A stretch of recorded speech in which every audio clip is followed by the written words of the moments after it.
Sadashivatsamarambam Shankara Asmadacharya Paryantam Vande Guru Paramparam Ishvaro Guratmati Murti Veda Vibhagine Vyomavda Vyakta Dehaya Dakshinamurtaye Namaha Sava Vedanta Siddhanta Gocharam Tamagocharam Govindam Paramanandam Satguru Pranatoshmaham Om Shanti Shanti Shanti Om.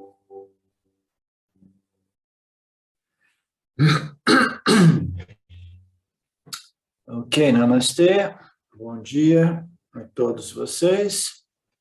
Nós estamos dando continuidade aqui no Gita.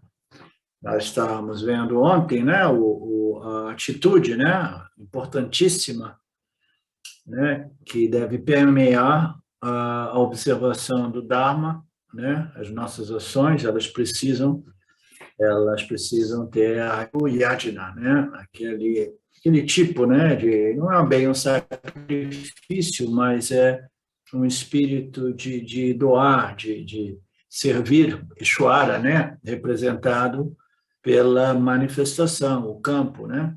Então, é uma atitude de serviço, né, de oferecer, de dar, de oferecer valor, né, dar mais, extrair menos, reverência, amor ao Criador.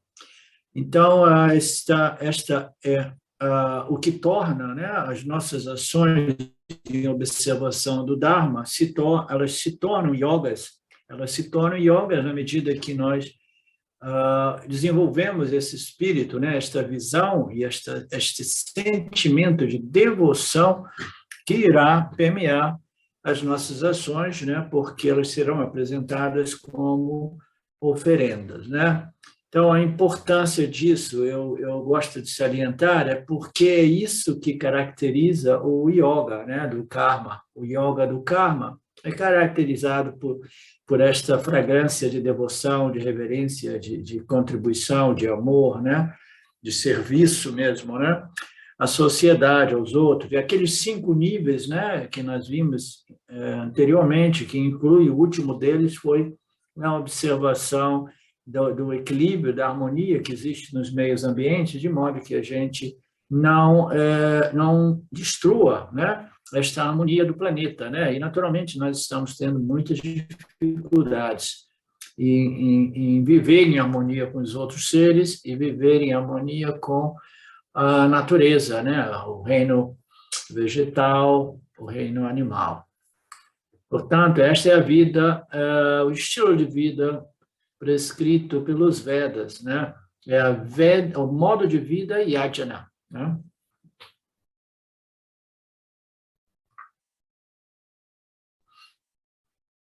Ok, nós vimos algumas coisas. Então, por isso mesmo, nós dizemos que os Vedas são como um manual que nos, né, permite compreender, nos dá pelo menos uma orientação sem as quais, né, essas orientações dos Vedas, se torna muito difícil compreender esse relacionamento entre eu, né, e o meu meio ambiente e alguma coisa que me criou, né, algum princípio, né, alguma força, né, suprema, inteligência suprema. Então, o Karma Yoga vai facilitar esta compreensão, e aí, na medida que essa compreensão vai se desenvolvendo, o indivíduo vai desenvolvendo essa tendência religiosa de incluir Deus na sua equação de vida, né? E aí os Vedas são revelados para esses indivíduos, né, que nos ajudam a saber melhor, né, compreender melhor o modo qual eu possa me conduzir, né, na sociedade, no mundo, para crescer e ser feliz, né? E meu objetivo não é somente punha, não é somente crescer e ser feliz, né? Mas é de descobrir realmente a real natureza, identidade de tudo e de todos, né? Porque permanece um mistério. A gente diz eu, e a gente permanece, né, equivocado a respeito de nossas identidades, né? A gente não sabe o que a gente é, e esta é uma aflição intrínseca na experiência humana, né? Ela é entranhada, essa coisa de que eu não sei quem eu sou, não sei por que eu estou aqui, né? Aí, naturalmente, a maioria das pessoas se voltam para o materialismo absoluto, né? Mas não é o nosso caso. Nós estamos aqui principalmente porque nós queremos o autoconhecimento, nós queremos moksha. A gente não, tudo bem, a gente quer o dharma, a gente quer o artha, quer o karma, né? A gente quer, através da observação do dharma, né, cuidar das nossas necessidades por segurança e as nossas necessidades por entretenimento e prazeres, etc. Mas, fundamentalmente, a gente quer moksha, a gente quer o autoconhecimento e moksha, né? Então, tudo isso requer, né, essas declarações, essas revelações védicas, né, que nos ajudam, sem as quais se torna impossível, né? Mesmo que aqui e ali apareça que alguns indivíduos obtêm este autoconhecimento, né, sem o contato com essas escrituras, mas é simplesmente uma questão de não ter havido contato neste nascimento, né? A gente não sabe o quadro, a visão completa, né? Por isso nós dizemos que os Vedas é um manual que veio embutido na criação. E isso é natural, porque essa criação ela é produzida, né, projetada e sustentada através de princípios e leis extremamente bem estruturadas e inteligentes. E, naturalmente, que existem as leis, né, éticas, morais, kármicas, psicológicas, né, que são as mais relevantes, né, no que diz respeito ao jiva humano. E é para o jiva humano que essas revelações foram apresentadas. Não existe, né? Os Vedas não foram revelados para as galinhas. Se tivessem sido revelados, né, as minhas galinhas não estariam, né, sofrendo os ataques desse galo, né?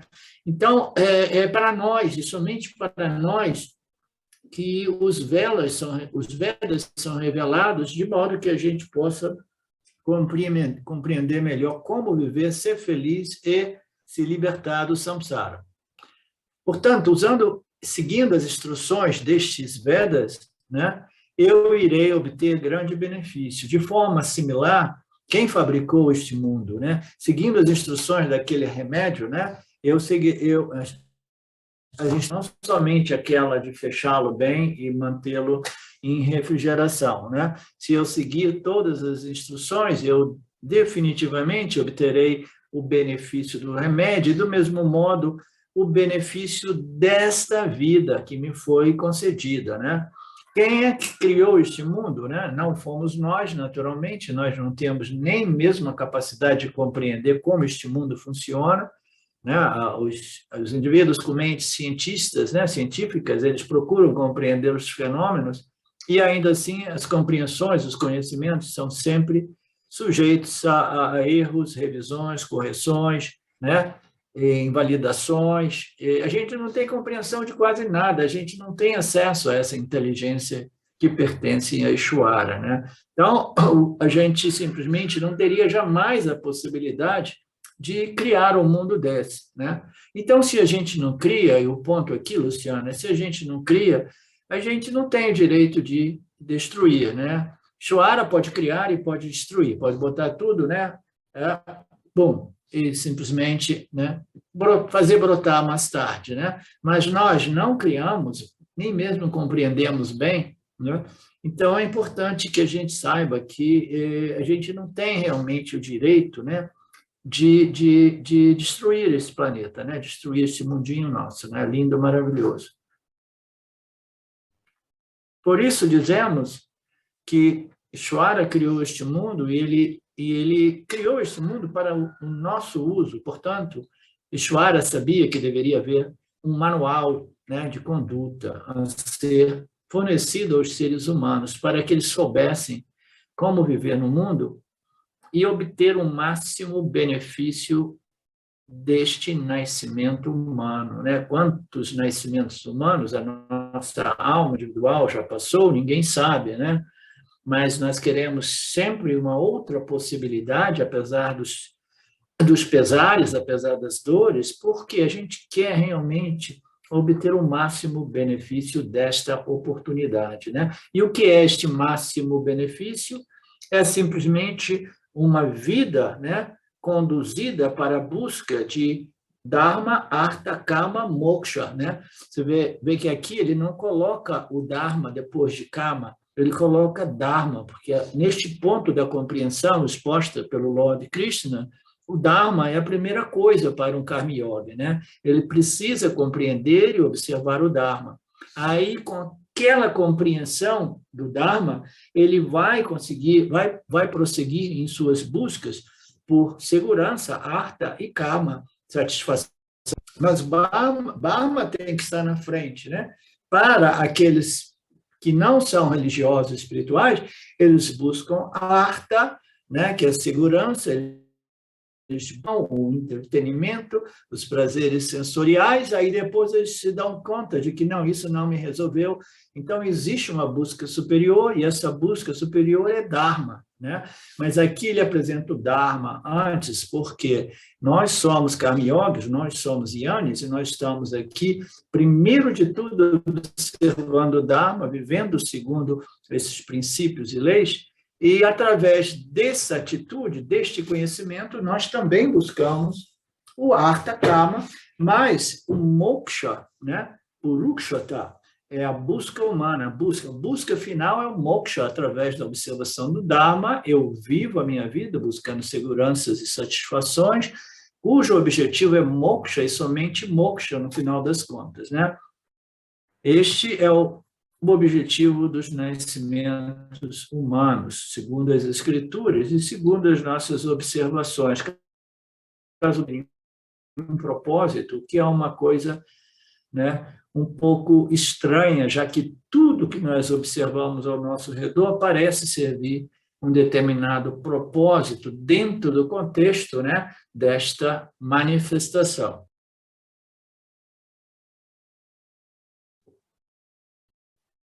Tivesse revelado essas escrituras, nós teríamos muito mais dificuldade de lidar com o mundo, né? Interagir neste mundo. Nós estamos vendo que, apesar dessas escrituras que estão sendo, né, detonadas, né, ridicularizadas, né, os swamis, né, as pessoas espirituais, religiosas nos dias de hoje, estão sendo vistas como pessoas caretas. O quê? Você, religioso? Você acredita em Deus? Né?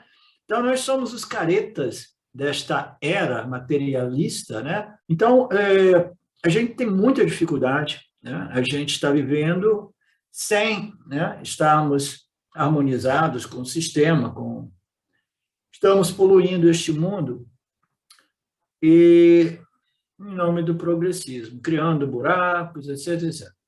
E, no final das contas, nós estamos destruindo a nós mesmos, porque nós somos partes integrantes desta criação, né? Indicando que não sabemos lidar com o mundo. Por que a gente não sabe lidar com o mundo? Porque a gente foi crescendo no materialismo, na tecnologia que nos propiciou, né, o conforto, né, o materialismo confortável, né?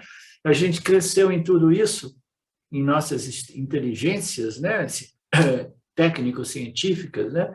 Mas a gente foi atrofiando do ponto de vista religioso e espiritual. Como eu disse antes, os religiosos espirituais são caretas mesmo. No mundo inteiro já não existe espiritualidade. Eu falei ontem para vocês que uma amiga minha de Brasília dizia: o Brasil é um dos últimos países com tementes a Deus, né?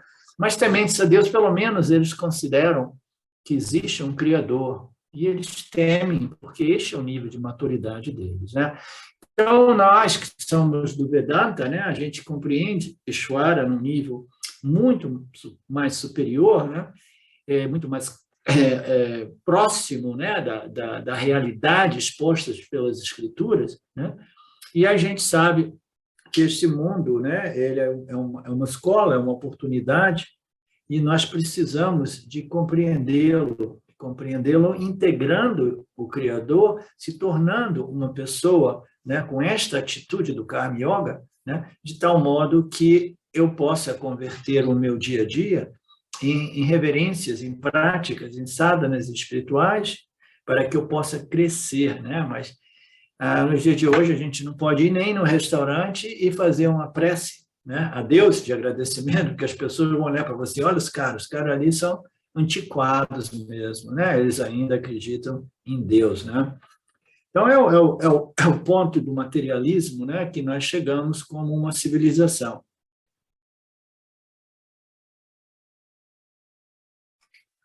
Mas os Vedas ainda estão vivos, sobrevivem, e nós estamos aqui determinados a propagá-los, né? E o que são os Vedas? Eles descrevem como obter uma vida harmônica, chamada de yajana. Aqui, Krishna ensina que devemos seguir as escrituras e levar uma vida com este espírito, com esta atitude, né? Um estilo de vida yajana, né? De devoção, de reverência, de respeito, né, aos outros, ao meio ambiente, a Deus acima de tudo, e assim você irá prosperar.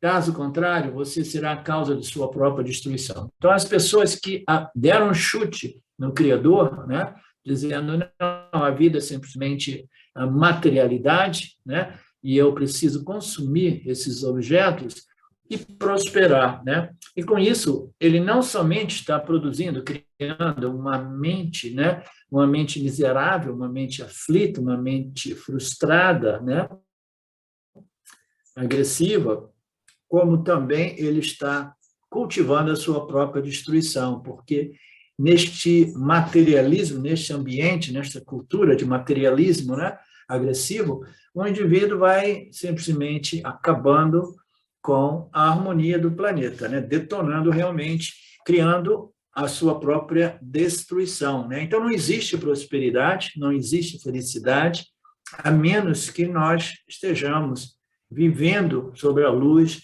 destas revelações que vieram diretamente de Brahma ou diretamente de Ishvara, né?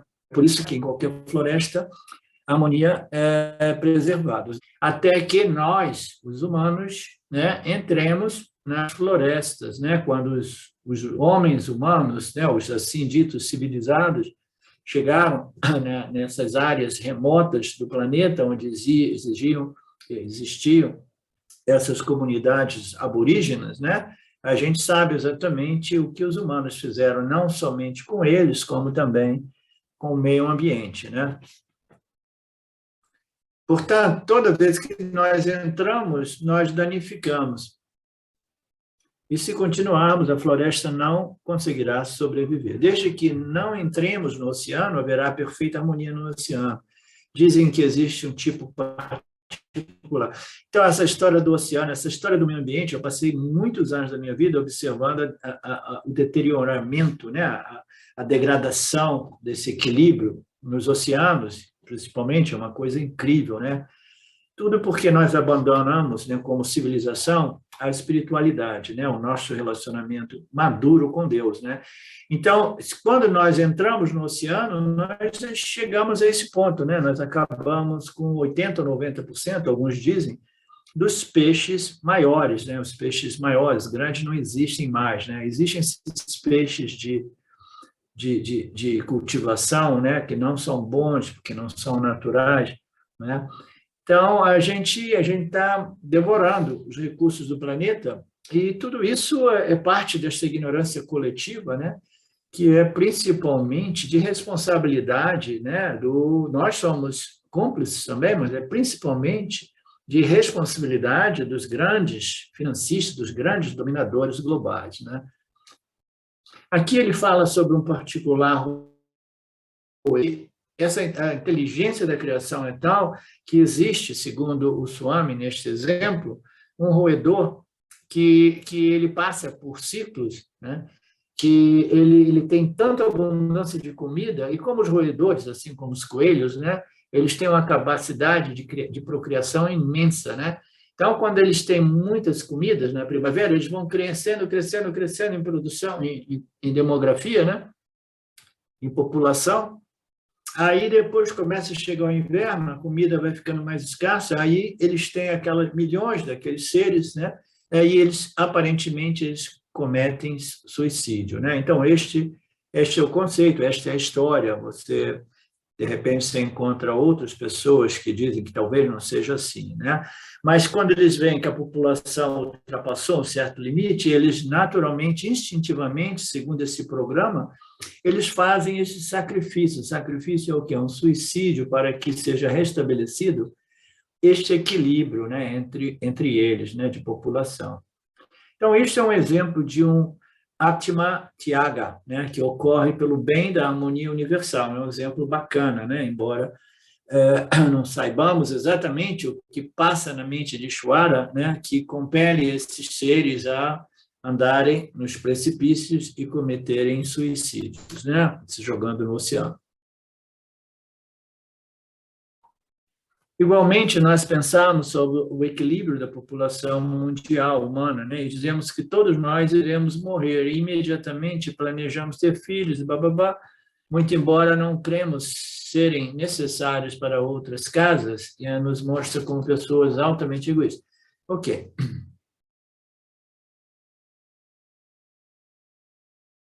E na Índia, ter filhos é sinônimo de segurança. Quanto mais filhos você tinha no passado, por isso que explodiu tanto, né, a população indiana, quanto mais filhos, mais braços para trabalhar e ganhar a comida para a família, na medida que os pais vão envelhecendo, né? Então, realmente é um asset, né, você ter filhos, né? Mas, ao mesmo tempo, as pessoas lá dizem, a gente não pode ter muito mais filhos, etc, etc, mas ainda assim as pessoas querem ter filhos, né, para seu conforto próprio, né, para sua necessidade. Deus não precisaria conceder não precisa os animais, porque os animais são programas, como nós sabemos. No que concerne o caso dos seres humanos, Deus lhes deu o livre-arbítrio, que é uma grande bênção, mas é igualmente uma terrível maldição. É curioso que ele colocou aqui a palavra maldição, né? Eu costumo dizer que é uma bênção, mas tem um preço, né? É um preço, a gente fala em inglês, um price tag, né? É o price tag, é você vê uma camisa, vê um pullover, né? Um suéter no inverno, uma jaqueta numa loja dessas, você vê, olha que linda, maravilhosa. Aí quando você vai ver o preço, né? Tem um preço horrível, né? Então, o livre-arbítrio humano, né? É uma beleza, né? É um presente, é uma bênção, mas ainda assim ele vem com preço, e esse preço é a responsabilidade, né, de o que fazer com esse livre-arbítrio, não é assim, Felipe? Agora, como é que eu vou saber o que fazer com o meu livre-arbítrio se eu não tiver essas orientações dos Vedas, né?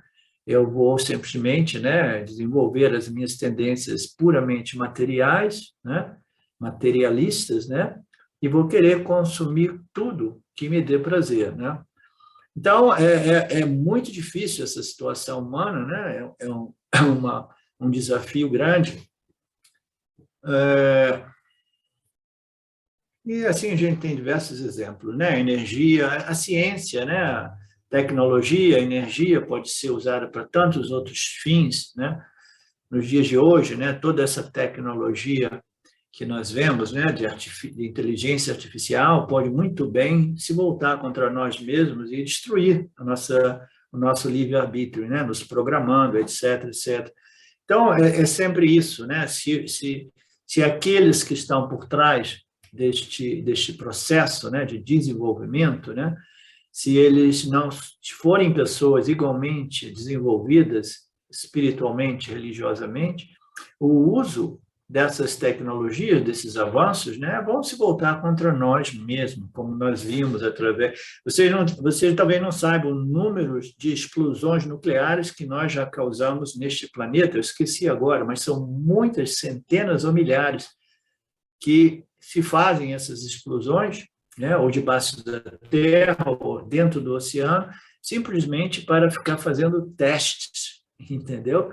Nós estamos somente fazendo os testes nucleares, né, detonando a nossa casa, né? Então, é uma doideira, realmente, né? Da mesma forma, os seres humanos têm uma tremenda inteligência e esse livre-arbítrio. Com isso, podemos criar um paraíso na sociedade humana ou podemos criar um inferno também, né? Eu não sei por que a gente veio parar nesse paizinho, nesse planetinha, mas se a gente está aqui é porque a gente merece esse Papa Karma, né? É lindo, maravilhoso, mas é dominado realmente por muita ignorância espiritual, né? O Swami Shimayananda costumava contar um belo exemplo. Essa é uma historinha que o Swami Shimayananda pensava que fosse Dayananda, né? Tinha algumas pessoas que estavam em 2 quartos num ambiente lá, não lembro bem qual era o contexto, e eles tinham igualmente um defeito na mão que não permitia a mão se curvar para pegar as coisas, né? Essa possibilidade de pegar não era disponível, eles tinham uma paralisação na mão. Então, a comida era servida, mas eles não conseguiam pegar a comida, né?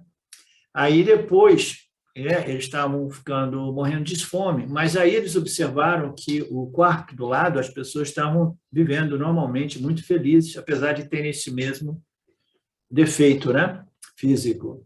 Então, eles depois foram lá, foram ver o que acontece, aí descobriram que lá existia uma atitude tal que, muito embora as pessoas não pudessem pegar a mão assim, eles conseguiam, né, lá no fundo, raspar, a mão é dura, mas conseguiam botar na boca do outro, servir o outro. Eu não lembro exatamente os pormenores deste exemplo, mas, fundamentalmente, é um exemplo de que as pessoas são capazes de ajudar umas outras, né? Mas o ego, o egoísmo, né? O egoísmo humano, ainda pode dizer, não, eu não vou fazer nada pelo outro, porque se eu não consigo fazer por mim, eu não faço por outro. Mas este foi um exemplo que, fazendo por outro, o outro fez por você, e assim ninguém morreu de fome. Imagina uma situação dessa, né?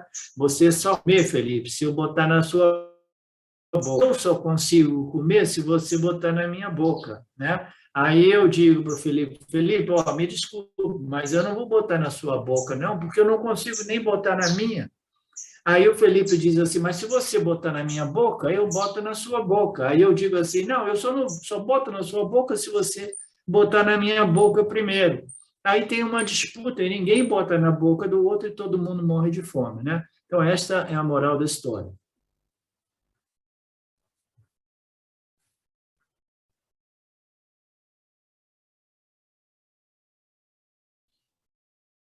Ok, e com esta atitude, né, yajna, o indivíduo vai prosperar naturalmente, né? E a gente tem que compreender que a prosperidade maior é uma vida feliz, e uma vida feliz, ela não é sinônimo de riqueza material, né? Simplesmente, mas uma prosperidade em geral, né?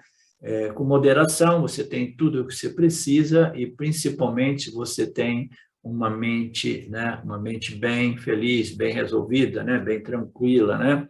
Você pode dormir com a consciência sempre muito tranquila. E, ao contrário, você pode viver no samsara, né? Em constante preocupação e competição, né? Uma vida de empresário, correndo, né? Aflição, angústia, medo, insegurança, expectativa, né?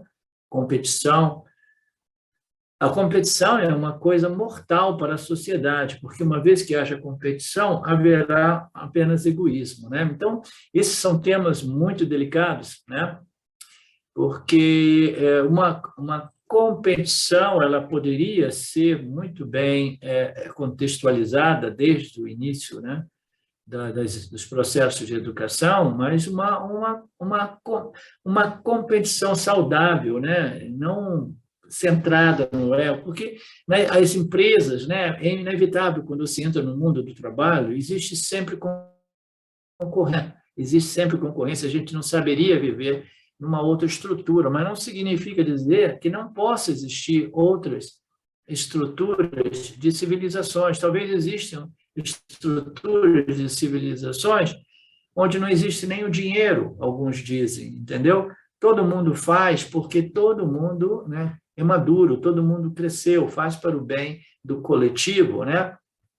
Então, não é fácil, porque você você retira completamente, dentro do contexto no qual nós vivemos, né, a concorrência, né, o mercado, o livre mercado, né, no qual você compete por uma fração do mercado, e os seus preços e a sua qualidade vai ser o elemento que vai te permitir, né, vencer, né?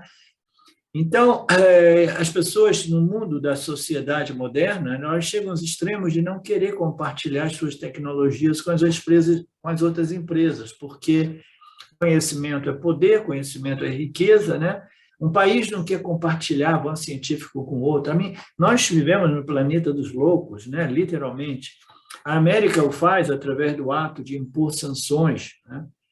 Então, vamos deixar isso para lá, porque tudo isso é indignante, principalmente nos dias de hoje, não é, Felipe?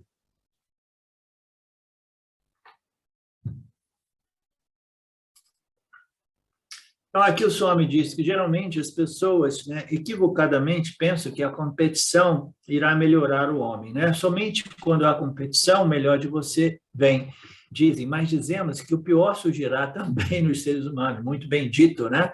A competição vai tirar o melhor de você, mas vai tirar o pior de você também, né? Você vai ter que, né, se melhorar para competir, porque é um sistema de mérito, né?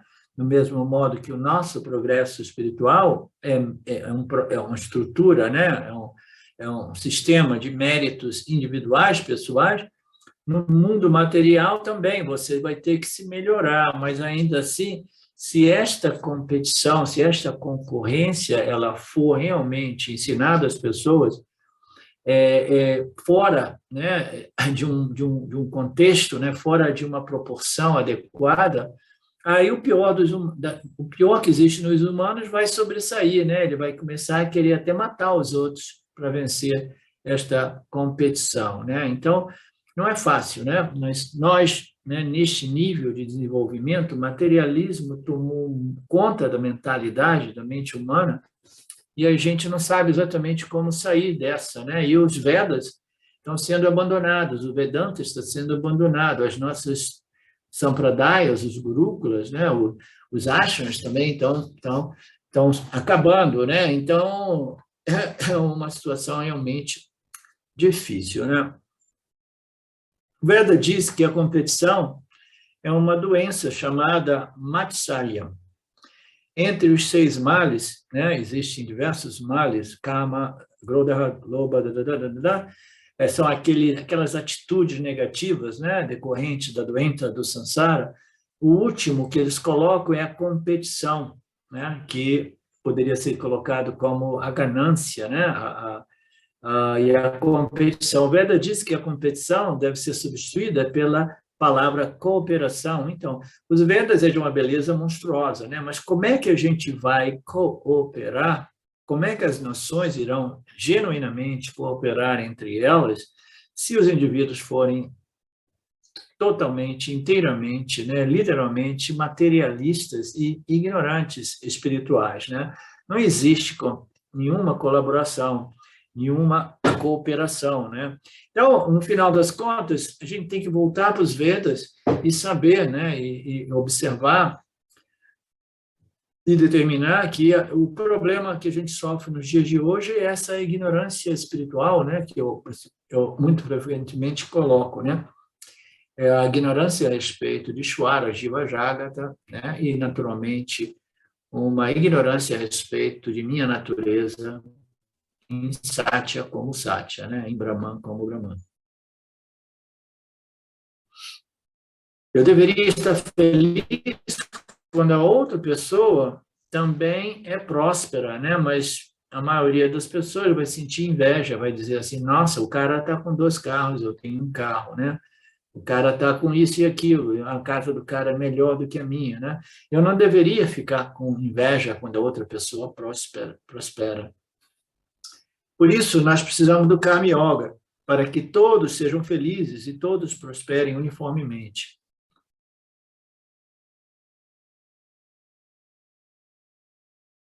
É como a vaca mitológica dos Vedas, a vaca celestial, que é tudo o que você deseja. As vacas locais podem dar apenas leite. Kama Denohu, a ser ordenhado, se desejar alguma coisa, em vez de leite, poderá solicitar, por exemplo, uma Coca-Cola e ela vai te conceder. Olha a piadinha do Swami. Coca-Cola da Índia é horrível.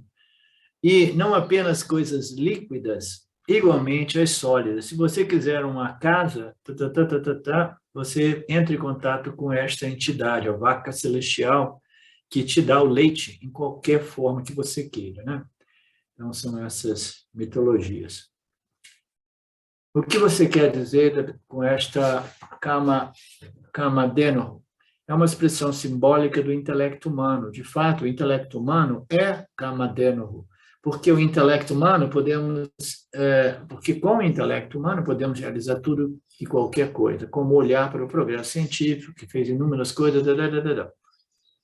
Ok.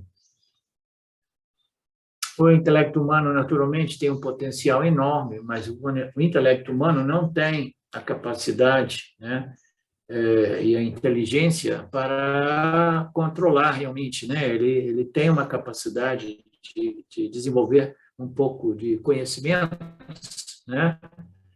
Mas conhecimentos são sempre, né, sujeitos a erros, né?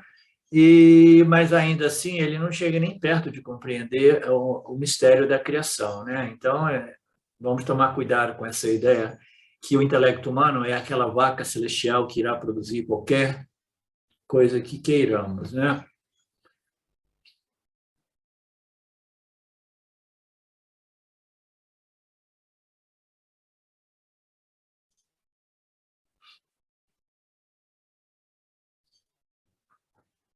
Então, a tecnologia nos permitiu, né, permanecermos em casa e assistir o que existe pelo mundo, né? Tudo isso é fruto da inteligência humana, tudo bem, né? A tecnologia é maravilhosa. Mas, como nós sabemos, ela se volta contra nós mesmos se nós não tivermos esse conhecimento védico, né? Então, há quem diga que toda civilização, e parece que até a arqueologia prova isso, né? E já diversas civilizações desapareceram recentemente deste planeta, né? Na superfície deste planeta, elas desaparecem quando o desenvolvimento tecnológico é maior, né? Muito alto, e o atrofiamento espiritual é muito grande também, aí elas se autodestruem, né? Progresso materialista. Mas, embora seja um buscador espiritual, eu não preciso condenar o progresso material. Tudo isso é dom do Senhor, né? A nossa inteligência, a nossa capacidade de criar tecnologias, né, e avanços científicos. Na verdade, nós mesmos os estamos usando. Eu ouvi dizer que Maharishi Mahesh Yogi tem um canal védico. Por que nós criticamos, então, né, a internet e essa ciência, tecnologia? O Veda nunca é contra a ciência. Por outro lado, lhes damos as boas-vindas para que, depois de algum tempo, possamos ter nossa aula através de aulas por computador e internet. É curioso que o Swami esteja dizendo isso, porque ele é um computador e, para falar com ele, você tem que ligar para o telefone fixo dele, e para escrever para ele, você tem que escrever carta à mão para mandar para ele, que vai levar aqui semanas para chegar na Índia, aí você fica na esperança que ele te responda, né?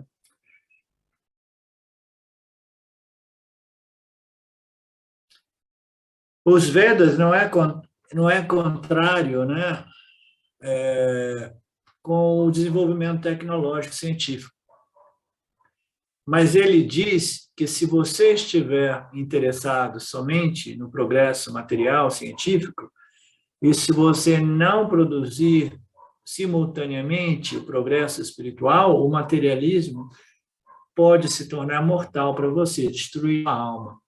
Porque todo ser humano é uma mistura de matéria e espírito, né? Então, nós temos esta configuração, matéria e espírito, né? Satya e Mitya, os elementos, né? E a consciência, a existência.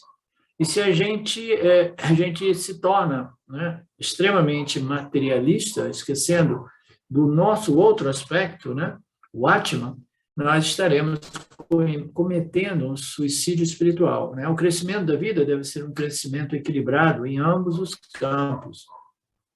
O que é um crescimento bem equilibrado? Progresso científico, tudo bem, deve existir, progresso econômico também, né? Deve existir, mas que eles não se tornem um obstáculo para o crescimento espiritual também, né? Então, nós, seres humanos, a gente vive nesse dilema, né? A gente, na corda bamba, mas muito bamba mesmo, tentando encontrar um equilíbrio, né? Entre essa busca pelo meu espírito, que é o único fator que realmente me concede a felicidade e a paz, né? Tempo, a busca pelas necessidades básicas, né? Então, aquilo que é dito, a prosperidade, a riqueza, isso e aquilo, não são realmente necessários, né? Mas, principalmente nos países mais pobres, como o Brasil, é difícil a gente ganhar o suficiente para viver. E isso torna a vida de um buscador espiritual uma vida, né, de malabarismo, né? Você se divide, né, entre o desenvolvimento do espírito, o desenvolvimento deste conhecimento, desta força mental, religiosa, espiritual, né? E, ao mesmo tempo, você quer ter o suficiente para viver dignamente, o que não é fácil de maneira nenhuma. E, atualmente, em qualquer país do mundo, a coisa ficou igualmente ou muito aproximadamente difícil. E o que é este conhecimento espiritual? É o conhecimento final, é a descoberta do fato de que eu sou Atma, eu sou Brahman, eu sou consciência e existência, o substrato de todo o universo, né?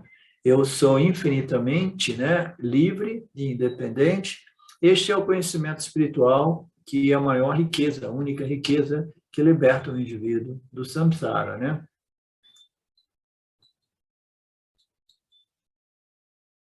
Ok. Deste modo, observe, atenda, né? Busque o crescimento espiritual acima de tudo, enquanto você está buscando as coisas materiais. A gente precisa botar a espiritualidade na frente do materialismo.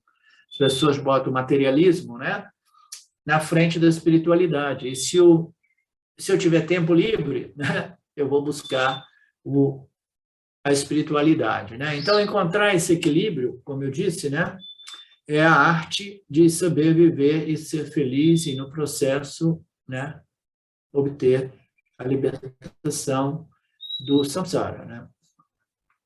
É uma busca equilibrada, é uma busca que começa com Dharma, passa por Artha, passa por Kama e chega à busca de Moksha, né? Inicia com Dharma, Artha, Kama, até que o indivíduo queira realmente o autoconhecimento e a libertação do samsara, né? Ok, o próximo verso 11. Que você alimente os deuses com isso, yajna. Então, que você tenha esta atitude do yajna, né? De reverência, de amor, de doação, de serviço, né? Você alimente os deuses com a sua atitude de karma yoga, que os deuses te alimentem por sua vez, porque a gente dá, a gente recebe, né? A gente recebe, isso é um tema, né, um pouco também, porque as pessoas pensam que você faz as suas ações, você dedica as ações a Ishvara, você faz com um espírito de adoração e reverência, né, dedicação ao Lord, e você, então tudo bem, eu fiz os meus pujas, eu fiz as minhas ações no mundo, e eu observei o Dharma, e agora eu quero a minha recompensa, né? Então os deuses irão te recompensar, irão te alimentar. Assim, nutrindo um ao outro, vocês alcançarão o bem supremo. Então, o indivíduo, né, ele alimenta, né, entre aspas, né, Deus através desta reverência e amor ao Criador, através de suas ações, e, por sua vez, o Criador, ele favorece, né, ele também nutre o indivíduo com esta atitude, né? Então, tem uma outra passagem no Gita que o Krishna diz claramente para Arjuna, né? Coloque a sua mente e as suas ações em mim e somente em mim, e eu cuidarei das suas necessidades, né? Daquilo que você precisa obter e daquilo que você precisa manter, né? Então, não significa que, ok, então tudo bem, eu vou agir no mundo, né? Sempre lembrando de Deus e vou deixar que Deus, Ishvara, pague todas as minhas contas atrasadas. Não, não é bem assim, né? Porque a ação do Karma Yoga é uma ação adequada, né? Em seu devido tempo, permeada por uma atitude de reverência, né?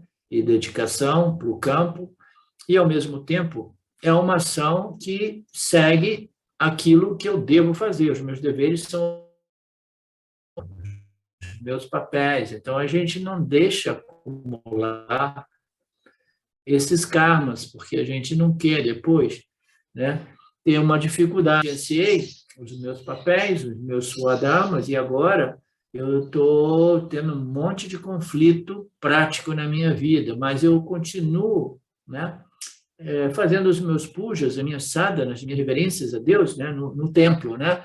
Não é bem assim. Você tem que colocar as suas ações segundo os seus papéis, segundo os seus deveres, né? E dedicando-as a Ishvara, e assim você será alimentado pelo Lorde também. Então, quem é que está alimentando, né? É o Lorde que te alimenta, ou ele só te alimenta na medida que você observa as suas ações segundo o seu Swadharma, e com uma certa atitude, com um certo espírito de reverência, e aí, naturalmente, Ishvara, que somente é um facilitador, irá corroborar para que você seja bem nutrido de punha, porque você está semeando punha, e o punha mais elevado de todos nós do Vedanta Brasil é uma mente contemplativa e uma mente, né, equipada para o autoconhecimento e moksha, né?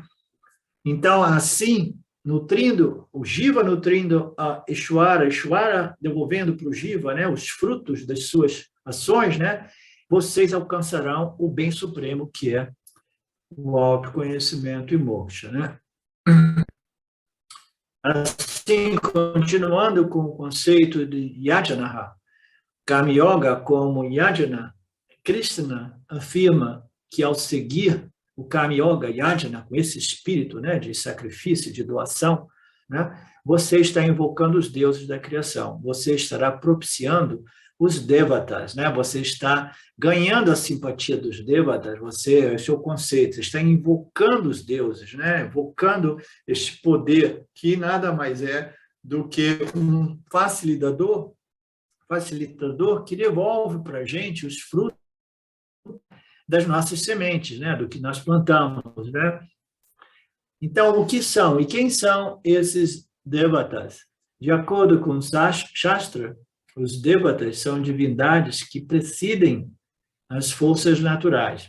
Assim, quando levo uma vida em harmonia, estou propiciando os devatas, Indra, o senhor da chuva, o senhor do trovão, Varuna, o senhor dos oceanos. Então, nós estamos observando aqui, de novo, os 5 elementos, né, a natureza, né, configurada pelos 5 elementos, sendo vistas deuses, as divindades mais fundamentais, sem as quais nós não conseguimos viver, não conseguimos sobreviver, né? Essa existência humana, essa experiência humana seria impossível, né? E esses deuses são os elementos, e por isso que os Vedas eles invocam os elementos, né? Eles têm todos os tipos de pujas de reverência e amor e agradecimento aos elementos, né? Então, são todos, da mesma forma, Yama, para Japati, você considera que todos os devatas nada mais são do que a natureza, as forças da natureza. E o que significa isso? A natureza será propiciada pela vida humana, harmoniosa. A gente precisa viver em harmonia com os nossos meios ambientes, de tal modo que a gente não venha a impactar negativamente o equilíbrio dessas forças naturais.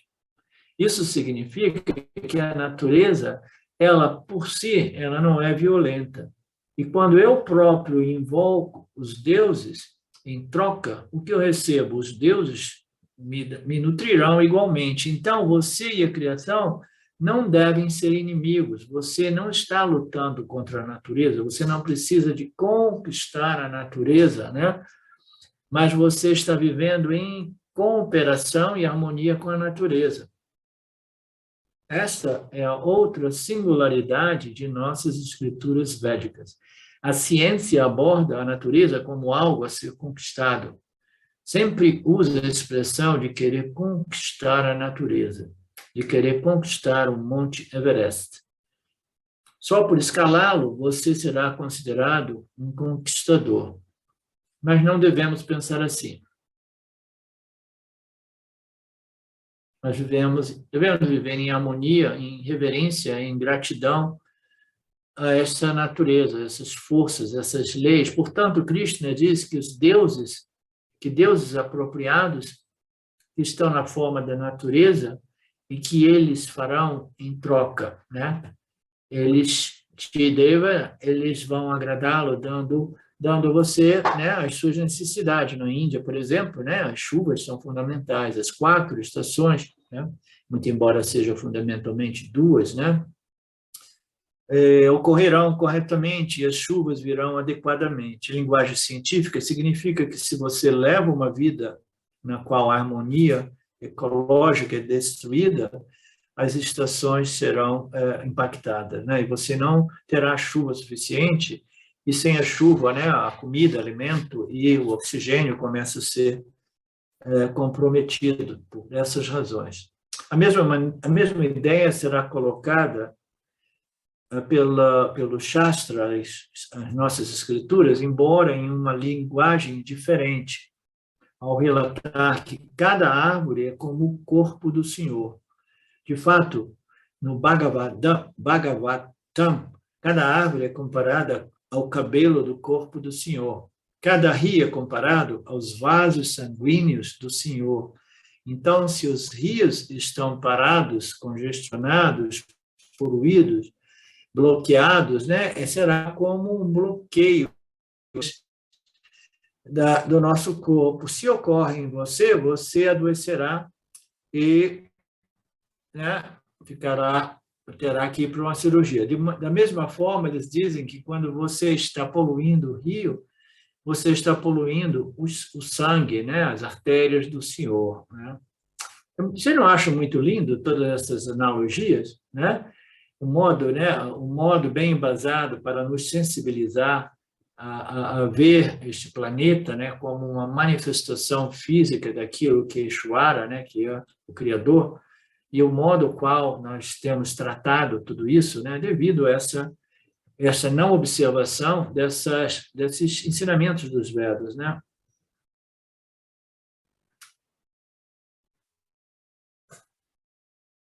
Qual é o resultado final? É a doença, né? É o problema, esse desequilíbrio que nós vemos hoje em dia na natureza, né? Portanto, respeite a natureza, viva em harmonia com a natureza. O que você chama de harmonia ecológica com o meio ambiente, nós chamamos de karma yoga. Portanto, que você possa invocar os devas, e é em virtude disso que Kalidasa, poeta sânscrito, né, escreve um Mangalashtakam, oração dirigida a todos os deuses, sábios, seres, lugares e águas sagradas. É um belo sloka, verso, que se dirige a todas as árvores, né? A sensibilidade desses poetas, desses sábios, né, védicos, né, que são capazes de criar essas obras de artes poéticas, né, com um enfoque, com uma ênfase, né, com uma fragrância espiritual, né, enorme, né, belíssima, né? De manhã cedo eu me lembro de todas as árvores e ofereço o meu namaskaram a elas. Eu sei como as árvores são importantes. Eu ofereço minhas prostrações a todos os rios, eu ofereço prostrações a todas as plantas, aprecio o papel de tudo e prometo que a minha vida estará em harmonia com tudo ao meu redor. Pelo menos hoje, né? A gente pode fazer uma prece deste tipo a cada dia, né? Portanto, assim, mutuamente, o que é invocado e propiciado a você estará sendo propiciado à natureza, e a natureza estará dando de volta a você. Ou em uma linguagem religiosa, você propicia os deuses, vão propiciar a você, abençoando-os, porque os deuses são símbolos desta ordem inteligência chamada Ishwara, que nos dá de volta os resultados, né, os frutos das sementes que nós plantamos, né? E qual será a bênção de Deus? As 4 estações virão apropriadamente, as chuvas virão apropriadamente e as colheitas serão abundantes. Que você realize tudo com bem-estar e com bem-aventurança. Ok. Então, você pode sim realizar Artha, Dharma, Artha Kama e até mesmo para a sua prosperidade material. Mas o Karma Yoga é sempre necessário, né? Você não consegue viver uma vida realmente dármica, né? Sem compreender, né, o Karma Dharma do Karma Yoga, né? Você precisa de integrar realmente Deus, né? Existem pessoas boas que não acreditam em Deus, talvez sim, né? E elas prosperam e vivem em harmonia, talvez sim, né? Mas elas não crescem em espiritualidade mesmo, né? Não crescem em sensibilidade, essas qualidades, né? Do Karma Yoga é fundamental nesse processo de desenvolvimento, né? De uma mente realmente bem equilibrada e contemplativa, né? Satívica. Foi por isso que a ONU fez um estudo sobre a organização alimentar e descobriu que temos alimentos suficientes para toda a humanidade. Estudaram a produção total de alimentos do mundo e as necessidades do mundo e descobriram que existe muito excedente de produção de alimento. Deste modo, ninguém precisaria passar fome. Mas o nosso maior problema não é a falta de alimentos, mas é a distribuição ou a partilha adequada, né? Vocês devem saber que nós, né, chegamos ao ponto de destruir alimentos para permitir ou não permitir que os preços caiam, né, para manter os preços em nível alto, sempre produzindo a escassez, né, porque a escassez é importante para esses mercados de commodities, né? Então, é uma doideira, realmente, né? Em alguns lugares, as pessoas morrem de fome, literalmente, enquanto em outros lugares, as pessoas morrem de obesidade. É o caso de pessoas que comem constantemente e, assim, elas se mantêm ativas com a mão e com a boca, mas é um exercício inadequado e deve ser abandonado, transformado. As escrituras dizem que se você come os alimentos e eles irão, que você come os alimentos e eles irão nutrir você. Mas ao comê-los demais, a mesma comida irá destruir você ao invés de nutrir você. Portanto, o alimento deve ser consumido pelos seres humanos em medida limitada, equilibrada, adequada, né? Mas o mesmo alimento será consumido do ser humano quando é ingerido além de um limite. Então, a moderação, o equilíbrio, né, é muito, muito importante, né? Eu sempre tive uma vassana, né, por comida, né? Felizmente, eu cheguei a um ponto agora que eu tenho total controle sobre esta tendência antiga, que foi uma tendência de uma vida, de sempre comer um pouquinho mais do que eu devia, né? E eu estou descobrindo atualmente que eu vivo muito bem com 2 refeições por dia também, entendeu? Que eu não preciso que o segredo da vida também é esse, né, de não comer muito, né, de comer somente o suficiente, de modo equilibrado. Nós temos muitos alimentos, o problema não é a falta, o que nós não temos é esta atitude, né, esse desenvolvimento espiritual que nos permitiria viver, né, muito bem nesse planeta, né, mesmo com 8, 10, 15 bilhões de pessoas, muitas pessoas dizem, né? A gente tem o suficiente para todos, mas nós não temos o suficiente para a ganância humana. E aqueles que têm a ganância humana, quase que invariavelmente, são aqueles lá em cima, no topo da pirâmide, né? Que realmente, né, controlam e propagam essas atitudes, né? Essas atitudes desequilibradas, né? De competição, ganância, né?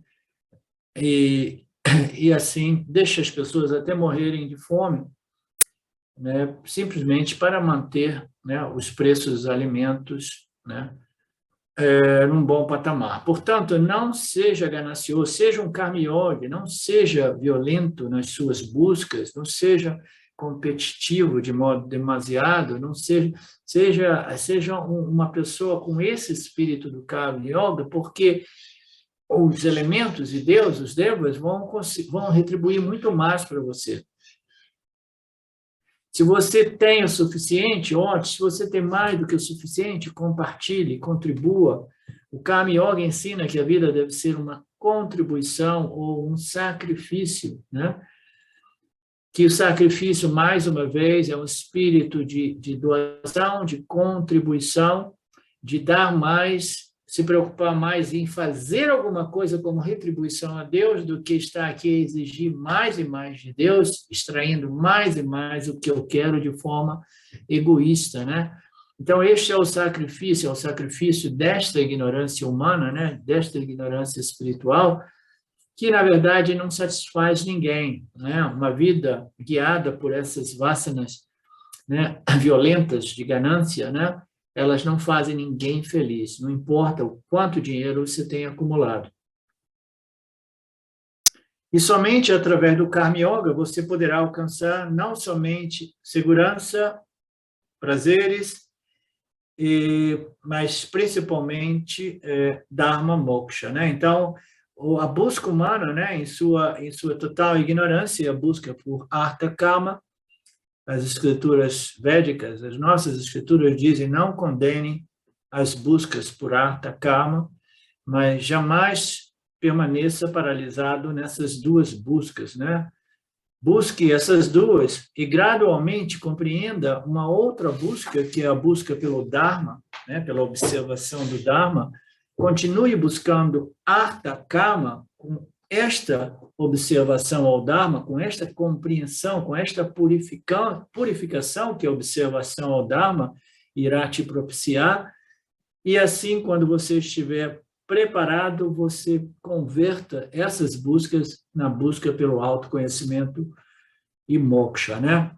E assim, o propósito da nossa passagem aqui se completa, né? A gente passou pelos 4 purusharthas, que são as buscas destinadas somente aos homens e às mulheres deste planeta. Passamos pelos 4 níveis e obtemos, né, o propósito final dos nossos nascimentos. Então, a gente passa para o próximo... É o 13 a 11, né, Marcelo?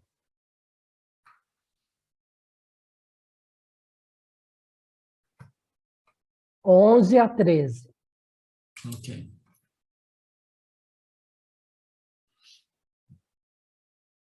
Postado no WhatsApp ali no grupo. Né? Olha quem apareceu aqui hoje, a Dulce. Esse nome deve ser derivado de doçura, né? De doce, dulce, doce, né? Associam, né, professor? Mas às vezes não condiz, não, com o nome, né? Que é uma escolha também dos pais, né? Sim.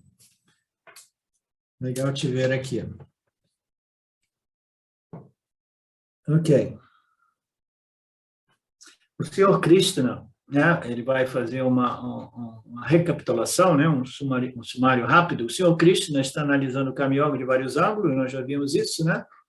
Sabemos que o karma é ação e a yoga é uma atitude que permeia essa ação, né? E esta atitude é a atitude de reverência e de doação, de contribuição, né?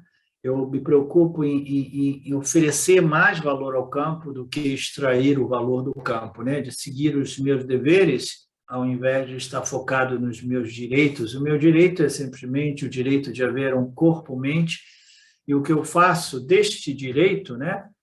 Não pode me compelir a exigir mais do que me foi dado. Me foi dado um corpo, uma mente, me foi dado um campo de interação, e o que mais nós queremos, né? Então, nós queremos simplesmente dar, contribuir, adicionar valor, porque tudo que poderia nos ser dado, nos foi dado. A gente tem que compreender que a vida não está aqui para satisfazer os nossos desejinhos, né? Os nossos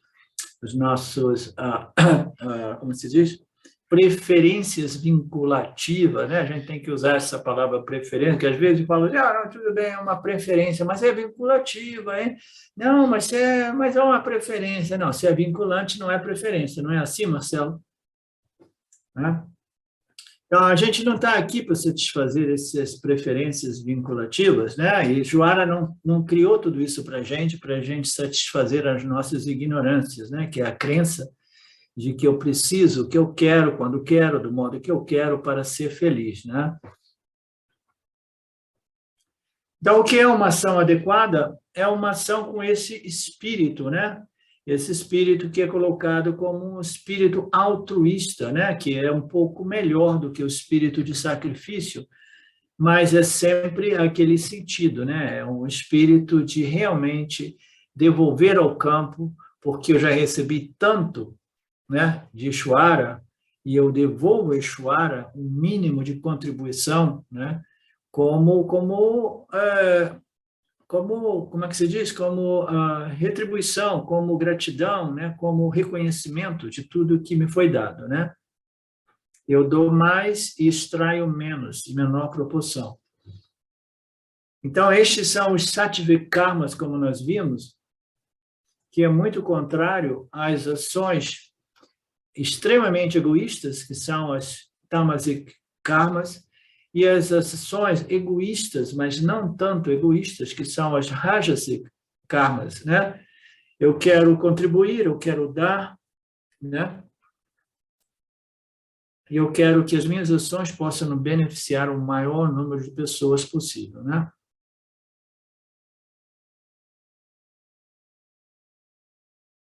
Portanto, as ações altruístas ou ações egoístas, em ambas, Krishna permite que uma pessoa as realize. Entretanto, recomenda que a ação altruísta deve ser a predominante, preponderante na vida de um Karma Yogi.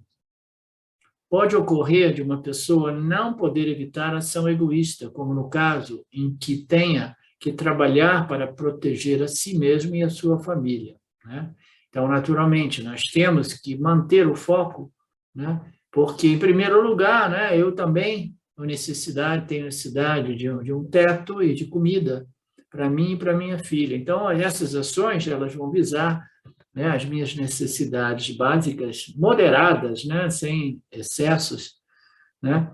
Mas até mesmo essas ações, elas podem ser permeadas por esse espírito, né? Através dessas ações para ganhar o pão de cada dia, né? Eu estou adicionando muito valor, né?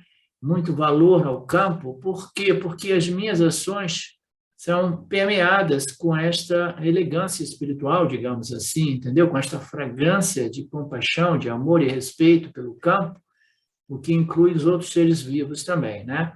Mas o que Krishna recomenda é que a ação altruísta deve ser predominante e que a ação egoísta deve ser em menor proporção. Devem ser evitadas. Se alguém realiza uma ação altruísta ou egoísta, a atitude deve ser apropriada, e a atitude apropriada é a de dedicar ambas as ações, a ação altruísta ou egoísta, oferecendo-as ao Senhor, exatamente o que eu estava dizendo antes. Mesmo que você faça ações destinadas ao ganho, né, do seu salário, o ganho, né, daquilo que você necessita, né, para prover as necessidades da sua família, você pode fazê-las oferecendo ao campus, oferecendo ao Senhor com esta atitude, né? E eu não recebo como mérito meu, eu devo receber como praçada, como nós vimos antes, né?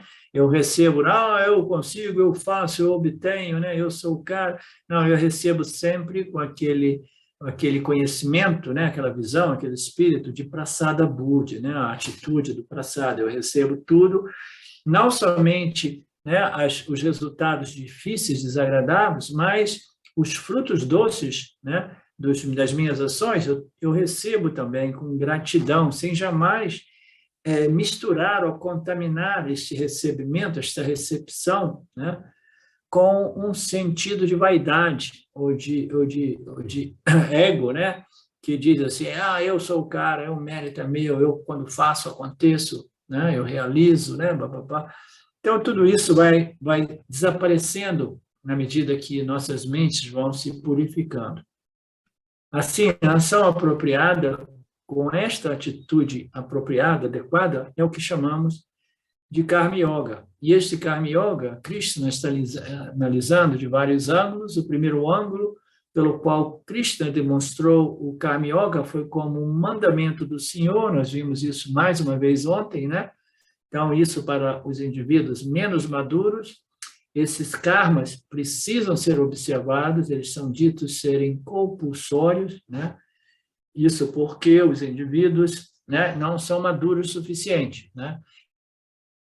Então, de medo, existe o elemento de possível punição, e isso é importante até que nós, né, estejamos maduros o suficiente para ver Ishvara não como algo que nos pune, e, portanto, deve ser temido, mas como facilitador do campo, né, que retorna a nós aquilo que nós plantamos, né? Então, você vê Ishvara como aquele que nos dá os resultados, aquele que nos deu a vida.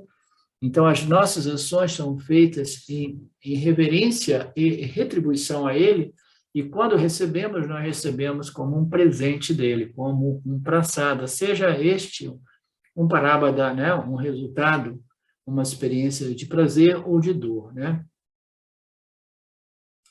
Porque, caso contrário, se o meu estilo não seguir, se eu não for um bom Karma Yoga, se eu não for uma pessoa religiosa, espiritual, eu estarei incorrendo em um papa muito especial, mas é muito comum, é o papa chamado Samsara Karagraha, né? Que é a prisão do samsara, que é muito simbólica essa prisão do samsara, né? Portanto, Krishna quer, pelo menos por medo da punição, que você seja um Karma Yogi, né? E quando você crescer, você vai converter este sentimento de medo e punição num sentimento de doação, né? Reverência, doação, contribuição e praçada, né? Então, isso é o segundo ângulo, o segundo estágio que ele nos apresentará agora, né?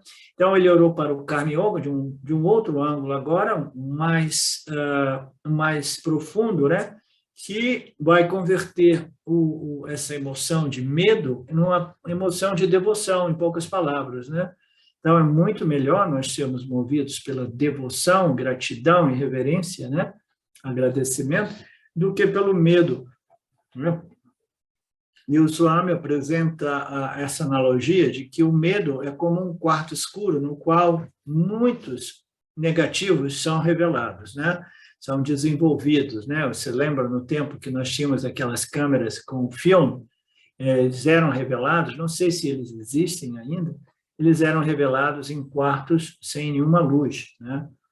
Então, é uma analogia que ele faz, né? Que diferente ele apresenta essa analogia. No caso aqui é o medo, algumas outras vezes, né? É a raiva, né? Mas fundamentalmente, né?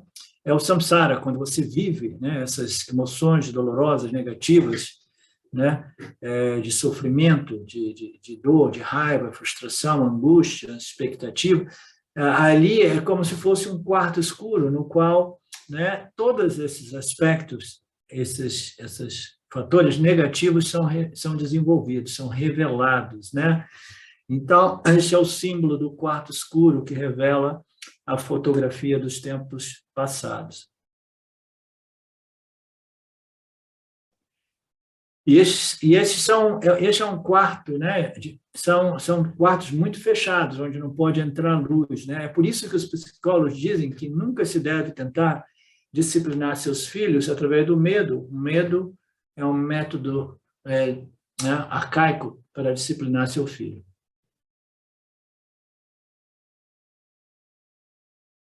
A mente do seu filho não progredirá enquanto este medo estiver lá. Isso é tão importante. Ele pode se comportar, ele pode se adequar, se conformar às regras e leis do campo, mas ele está motivado pelo medo, então a mente do indivíduo atrofia, né? E essas crianças, quando crescem, elas se tornam, né, pessoas, né, de difícil trato com os outros, né?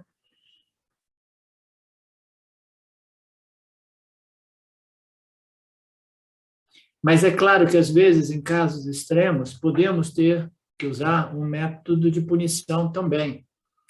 Mas o que as escrituras recomendam é que este método seja usado apenas de forma extrema e com muito moderação, muito cuidado, né? Então, a gente precisa ficar atento, né? A gente tem medo dos radares nas estradas.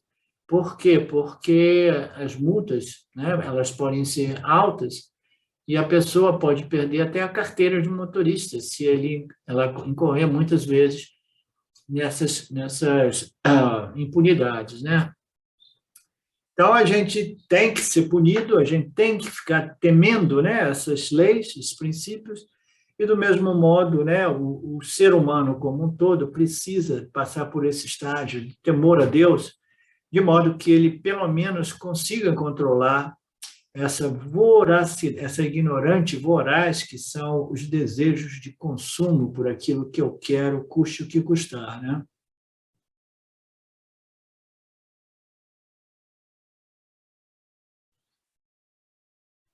Com a maturidade, o indivíduo irá seguir o Karma Yoga não por Deus, mas será por amor e devoção a Deus, né? Não será por temor a Deus, mas será por amor e devoção a Deus. Será por reverência a Deus. E a este Karma Yoga, realizado com adoração a Deus, é chamado Yajnaha. Karma Yoga realizado por medo é chamado Ajna, né? E o Karma Yoga realizado por amor e reverência a Deus, devoção a Deus, é chamado de Yajna, né? Então, nós temos essas duas palavrinhas sânscritas, né? Uma são as ações, o espírito, ela substitui ali aquele espírito, aquela fragrância do Karma Yoga, né? Então, são ações, né, que observam o Dharma, né? E elas não são simplesmente colocadas com um sentimento de medo, mas é com sentimento de amor, reverência, né? E servidão ao campo, né?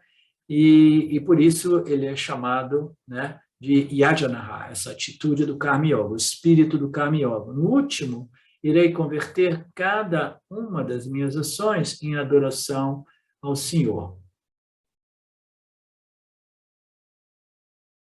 No final. Como Swami Shimayananda diz muito bem, o que Bhagavan deu a você é um presente, seja pelo seu corpo físico ou pelo mundo. E qual é a sua retribuição ao Senhor? Porque sempre que recebemos o presente, né, queremos retribuir alguma coisa, né? A menos que a gente seja o quê? Uma daquelas pessoas, né, que tira, quer, né, e jamais quer dar nada em retorno, né? Aí ele faz uma piadinha ali dentro do contexto da cultura hindu, né, que as pessoas ficam anotando se elas recebem um presente no aniversário, se o presente custou R$ 10 ou R$ 100, ela faz uma nota, fala, putz, ela me deu um presente caro, eu não estava precisando disso, e agora, quando chegar janeiro, eu tenho que dar um presente de volta para ela por R$ 100. Olha só, então a pessoa fala assim, olha, não se faz mais presente nem no Natal, nem nos aniversários, né? Porque senão a gente tem que retribuir, né? Então, este é o conceito, né? A gente retribui a Ishvara, neste caso, não por dever realmente, muito embora seja um dever, não por obrigação, mas a gente devolve por gratidão genuína, né? Por devoção, né? Por realmente uma gratidão genuína, né?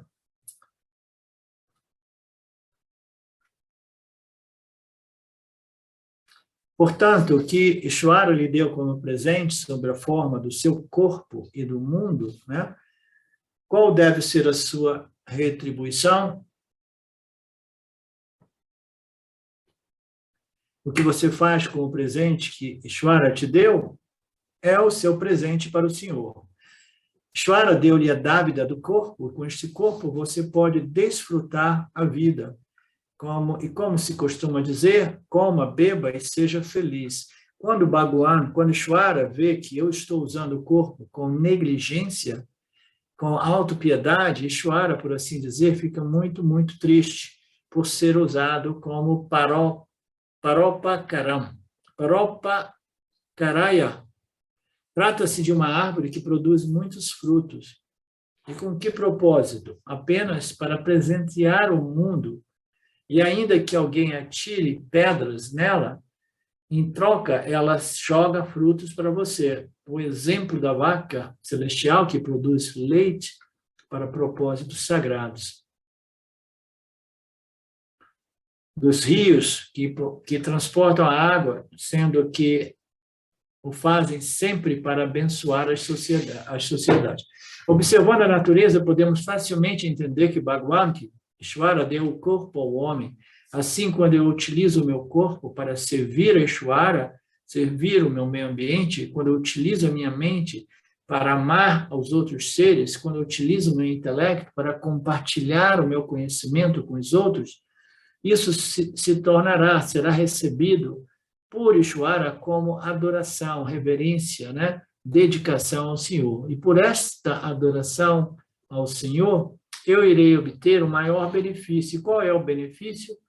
Krishna afirma que ao você levar uma vida de adoração, então, em troca, você receberá as quatro conquistas de buscas humanas, Artha, Kama, Dharma e Moksha, né? Mesmo que você não queira Moksha, você vai acabar recebendo Moksha, porque o desejo por Moksha vai acabar semeando no seu intelecto, né? Você obterá os 4 Purusharthas. Portanto, qual é o segundo ângulo do Karma Yoga? Converta a vida em adoração ao Senhor, né? Quando? Sempre, se possível, né? Apesar das nossas dificuldades e limitações, né? Seja grato e ofereça, né? Contribua, né? E esteja feliz de ser, né, um doador de si, né? Os deuses que são nutridos por yajanas certamente lhe darão todos os prazeres desejados. Aquele que desfruta dos presentes dos deuses sem oferecê-los é verdadeiramente um ladrão. Este é um verso muito famoso, né, nesse capítulo 3, né? Ele diz que o néctar que nós damos para eles, né, são essa atitude de reverência e adoração e gratidão pela oportunidade, né? E esta atitude, Yajna, vai trazer de volta, né, os benefícios, né? Eu sou o primeiro beneficiado, os meus desejos são realizados. Por quê? Porque eu estou fazendo ações adequadas, apropriadas, observando o meu Swadharma, e com esse espírito, né, do Yajna, né? Então, eu recebo de volta os frutos. Você vê, os frutos, eles dependem da semente, eles dependem da árvore. Se as sementes são boas, a árvore é boa e os frutos são bons, né? Então, volta para a gente. Mas aqueles que extraem valor, aqueles que querem, se sentem no direito de ver os frutos dessa árvore, sem oferecer nada, eles são ditos ladrões nas escrituras do Gita, né? Então, a gente não quer ser ladrão, né? Ladrão é aquele que realmente tira, extrai, rouba, né? Sem dar nada em troca, né? A vida é um ganha-ganha, uma expressão meio estranha, né? Mas é um toma lá, dá cá, né? E você está mais preocupado em tomar lá do que dar cá, né? Eu toma lá, toma lá, toma lá, e você espera que a vida te dê de volta, né? Os resultados, né? Mas sem estar focado nos resultados. Krishna aqui afirma que, ao você levar uma vida de adoração, o Senhor irá te abençoar com tudo o que você deseja. Se você diz, não está interessado em Dharma, Artha, né? Kama, então, mesmo Dharma, Artha, Kama, se você não estiver interessado, né, nessas três buscas, né, iniciais, então, o mesmo Karma Yoga o abençoará com moksha, né? Então, você tem esse espírito, você coloca as suas ações com o espírito de doação, né, de reverência, de agradecimento, de adoração ao Senhor, e ele vai te voltar, né, muitos punyas, né? E punyas podem ser a nível de Artha, Kama e Dharma. E se você disser, não, Ishvara, obrigado, mas eu já não estou interessado em segurança, prazeres, diversões, entretenimentos, eu não estou nem interessado mais em melhoramento humano, né? Aí o que Ishvara vai fazer? Ele falar assim, ainda assim você é um Karma Yoga para mim, porque as suas ações são permeadas com a fragrância da adoração e do reconhecimento, né? E reverência, né? Pela oportunidade que eu dei a você, e eu vou te abençoar de qualquer modo, né? Eu vou te abençoar com Dharma, Artha, Kama. Assim, o Karma Yoga é uma faca de dois gumes,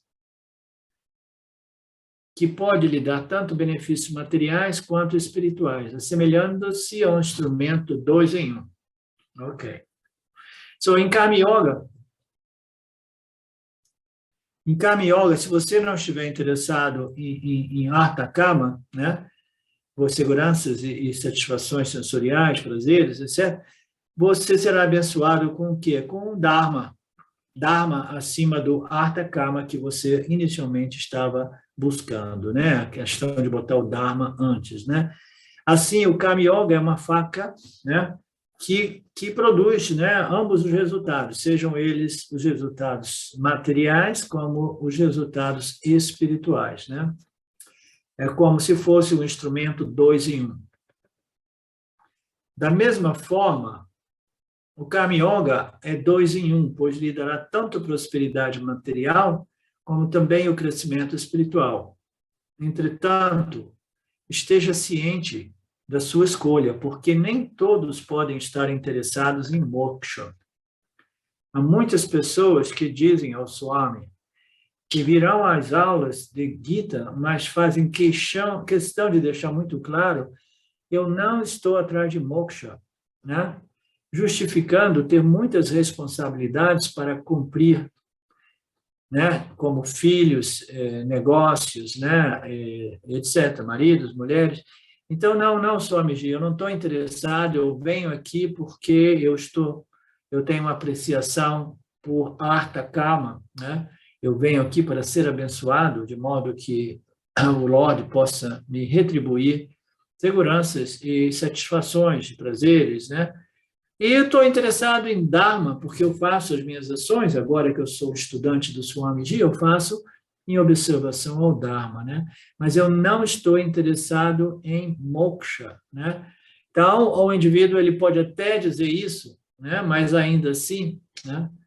O indivíduo está sem saber, ele está trabalhando também para o desenvolvimento de moksha, porque quanto mais você transcende os seus desejos puramente materiais e desenvolve o desejo por Dharma, e Dharma significa também essa atitude de adoração e reverência ao Criador, naturalmente você desenvolve né, o solo no qual a semente do desejo por moksha vai brotar, né? Então, quando você vê, você está dizendo para o Swami, eu não quero moksha, não quero moksha, o Swami diz, tudo bem, tudo bem, tudo bem, mas, né, saiba que mais cedo ou mais tarde, essas sementes, né, elas brotam.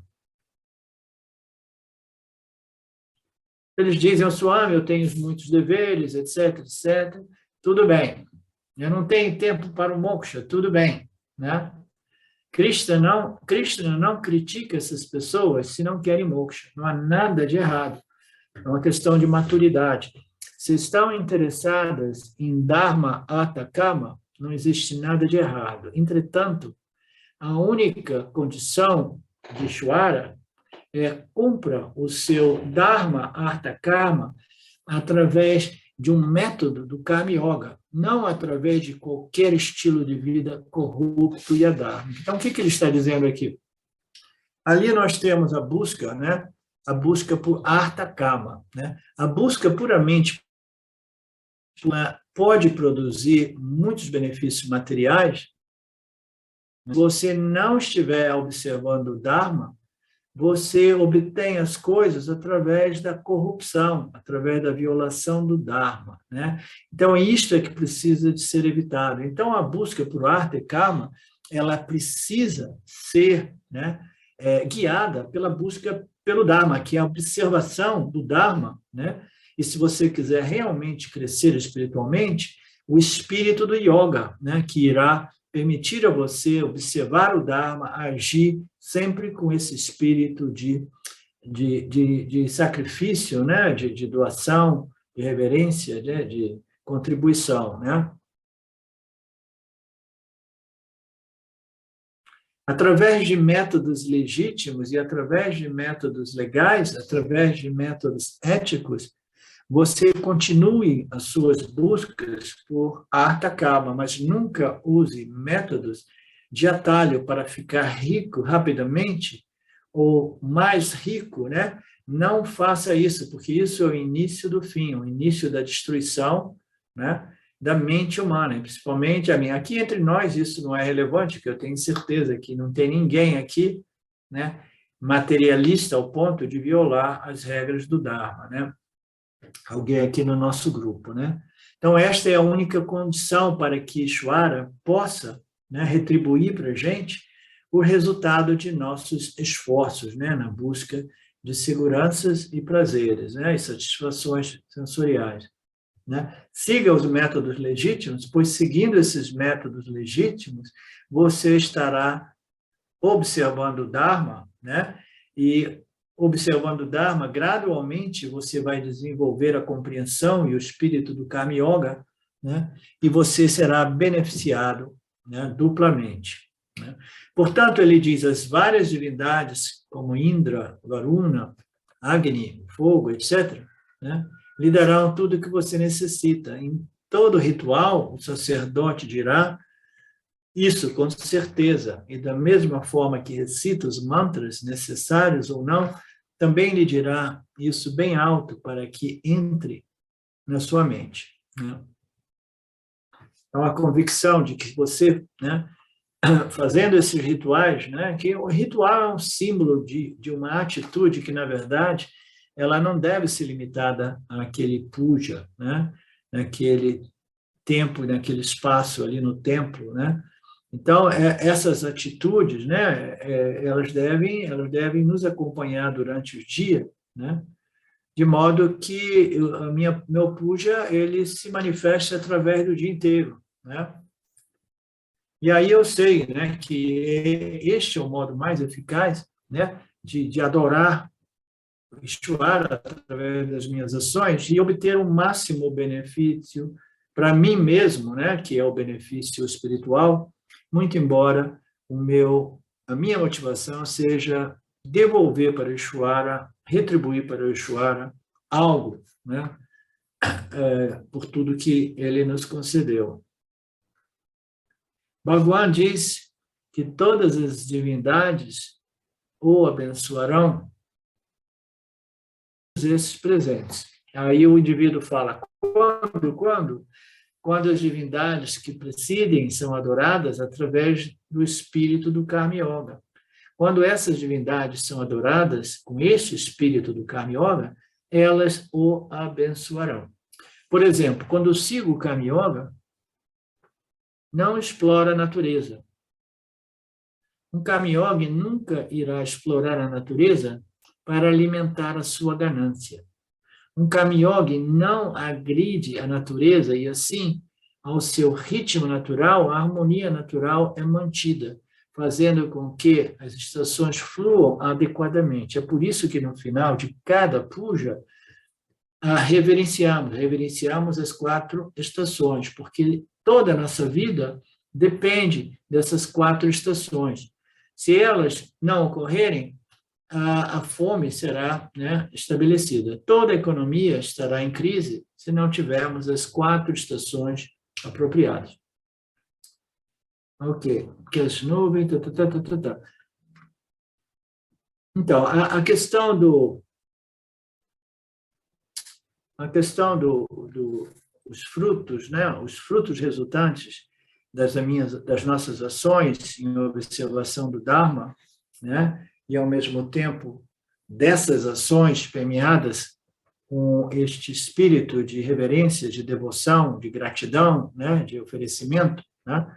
Então, os frutos, né, eles não necessariamente eles precisam ser assim materiais e eles não são realmente uma necessidade, uma coisa que você diz assim, sim, toda vez que eu faço as minhas pujas, eu obtenho resultado. Uma vez o Swami Dayananda fez um comentário sobre isso e ele explicou, né, esse sistema chamado Ishvara, esse mecanismo de dar e receber.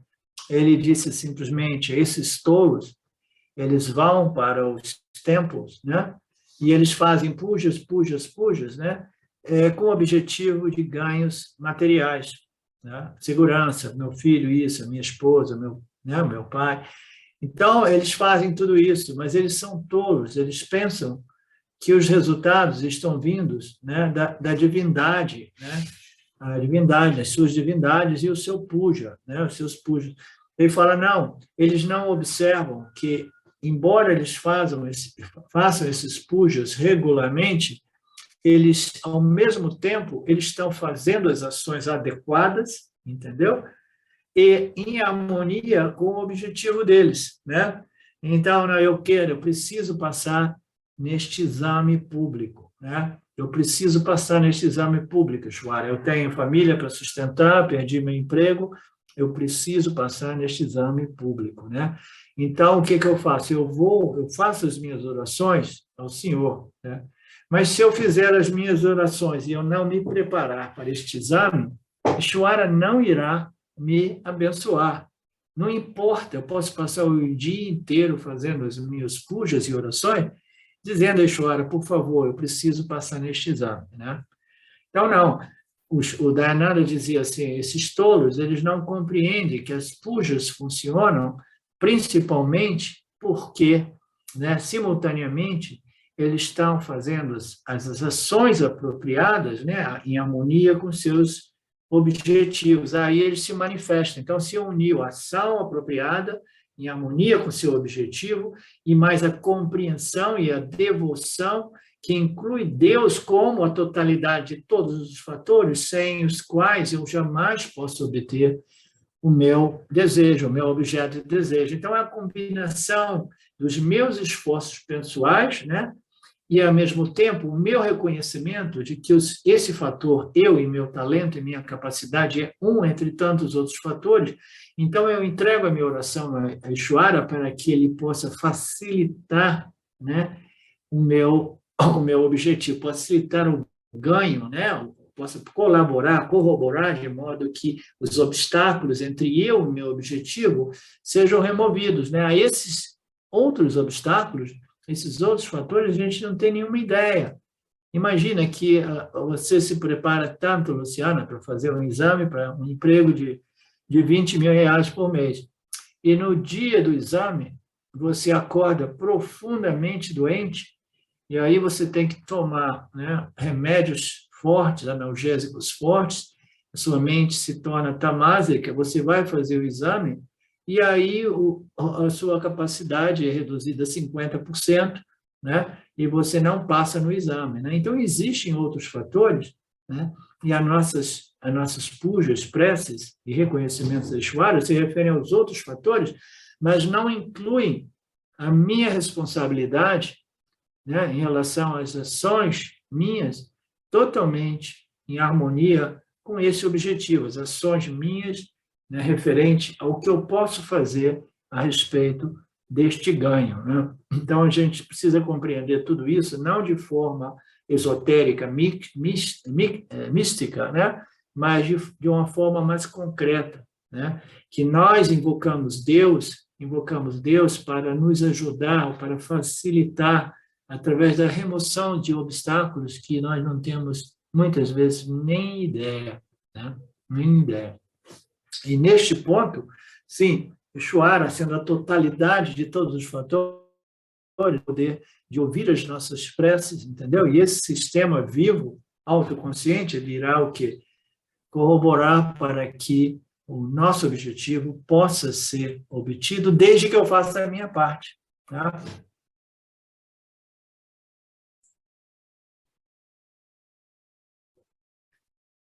Alguém tem alguma questão a respeito disso? Porque, né, para a gente evitar de imaginar isso em termos, né, mitológicos ou esotéricos, né? É muito simples. O Vedanta é feito de pura lógica, né? Pura análise.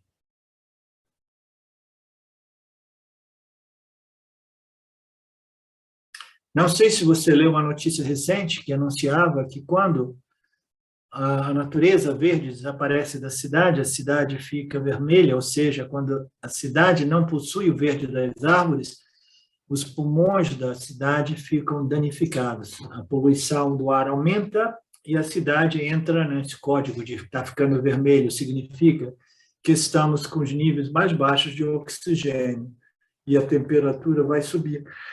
Então, qual é a consequência? Para que o nosso país esteja livre da fome, é necessário que os seguidores cultos dos Vedas sejam capazes de seguir corajosamente este modo dharmico. Olha que bonito, né? Para que a gente mantenha a saúde, né? A saúde ambiental, econômica, né? E social da nação, é importante que nós, os seguidores dos Vedas, sejamos corajosos e sigamos, né, este modo de vida do Karma Yoga, né? Muito bonito. Ok, vamos parar por aqui. Depois você me manda o outro arquivo, Marcelo.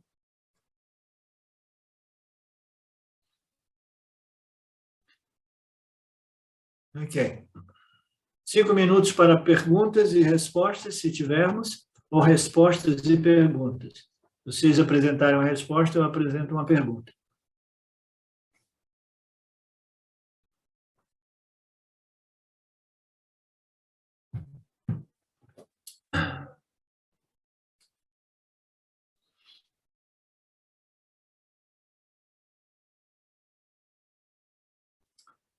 Ok, nenhuma dúvida.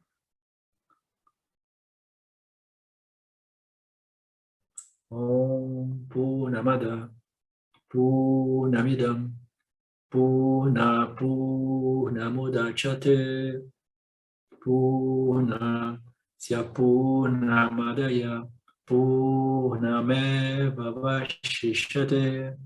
Om Shanti, Shanti, Shanti. Obrigado, Lord. Obrigado, Felipe. Obrigado a todos. Namastê. Até o sábado próximo, Ishvara permitindo. Olá, queria trazer aqui para vocês o quanto eu tenho me beneficiado dos ensinamentos do Vedanta.